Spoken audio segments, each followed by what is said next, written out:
review film ini, saya sedikit menjelaskan tentang film ini itu mengangkat tentang kasus pelecehan seksual yang diperankan oleh Jeffrey Nicole, Indah Permatasari, Susan Same, Amanda Rawles, dan Ardhito Pramono. Dan di dalam film ini yang menjadi korban pelecehan seksual adalah Indah Permatasari yang memerankan sebagai Zana. Dalam film ini menceritakan bahwa wanita yang dilecehkan oleh sesama anak teknik mesin dan anak dari ketua prodi. Dalam cerita ini juga mengajarkan kalau speak up itu tidak mudah, tidak semua korban kekerasan seksual terutama pada wanita itu bisa melakukan hal itu. Zana yang dipojokkan oleh pihak kampus dan korban mendapatkan 0 keadilan. Korban diminta untuk bungkam demi menjaga keamanan kampus.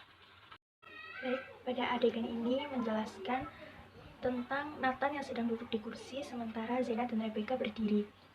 Tujuan dan maksud Nathan adalah menjenguk Zena dan sekaligus memberikan informasi mengenai tugas-tugas kuliah. Namun, Zena menolaknya.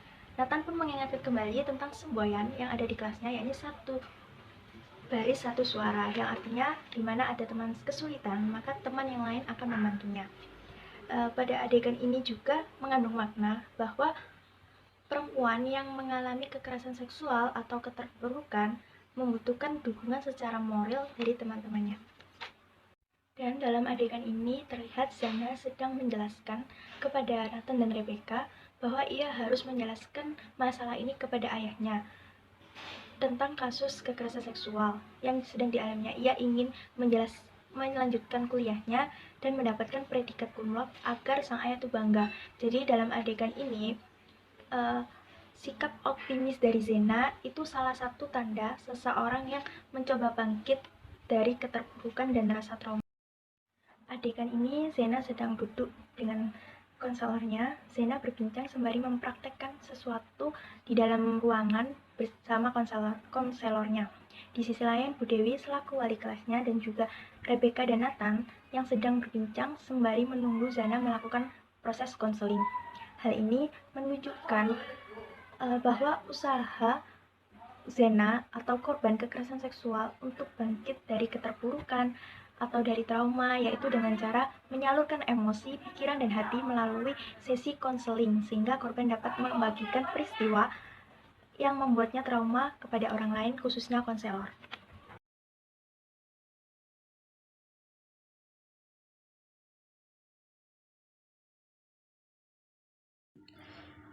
Dalam sesi diskusi yang dilakukan konselor Zana dan teman Zana, sang konselor mengatakan bahwa mereka akan berusaha memikirkan cara bagaimana Zana bisa tersenyum lagi, di mana kondisi Zana saat ini setelah mendapatkan pelecehan seksual.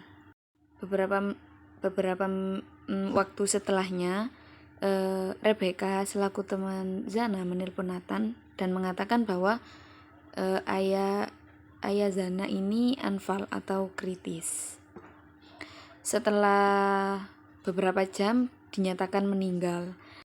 Setelah kondisi Papa Zana meninggal, Zona mencoba bunuh diri.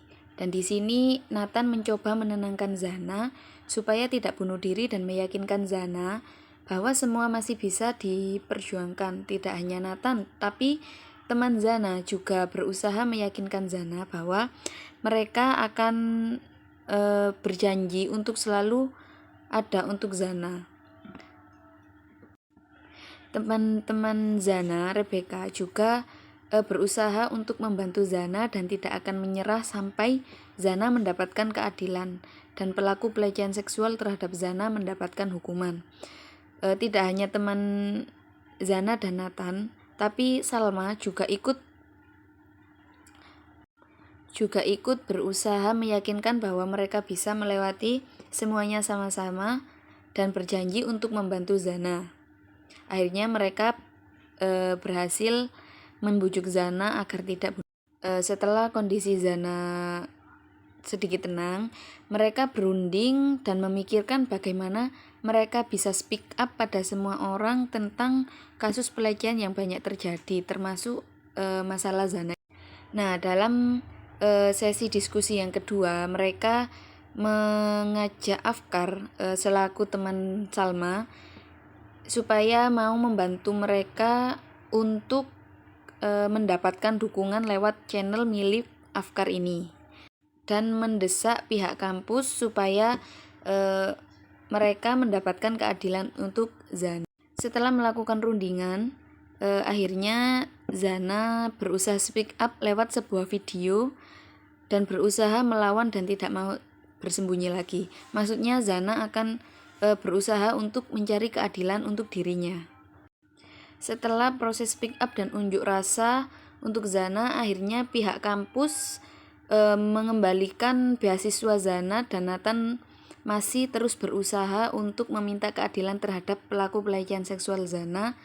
Maksudnya Nathan terus berusaha untuk setelah unjuk rasa dan speak up yang telah dilakukan dan berbagai upaya yang telah dilakukan oleh Zana dan teman-temannya, mereka belum sepenuhnya mendapatkan keadilan dikarenakan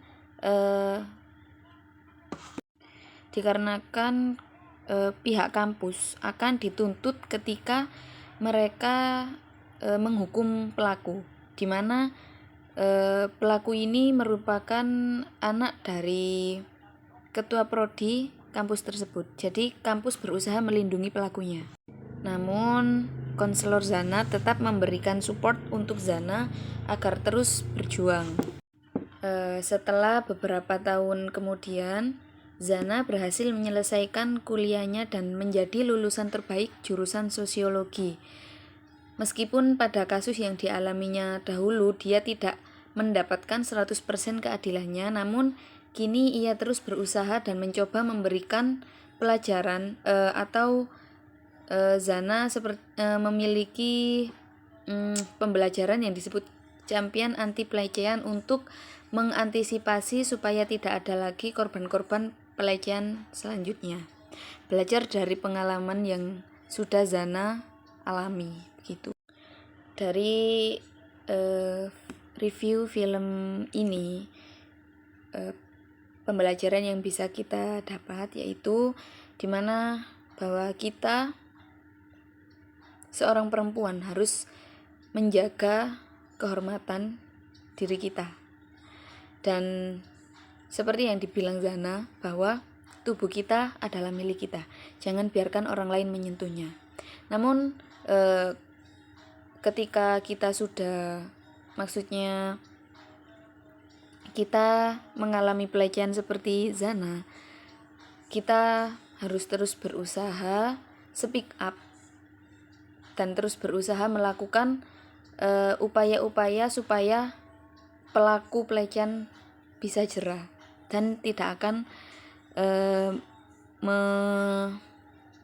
memakan banyak korban lagi. Mungkin itu yang bisa saya sampaikan dalam review film ini. Kurang lebihnya saya mohon maaf dan terima kasih atas waktunya. Saya akhiri. Assalamualaikum warahmatullahi wabarakatuh.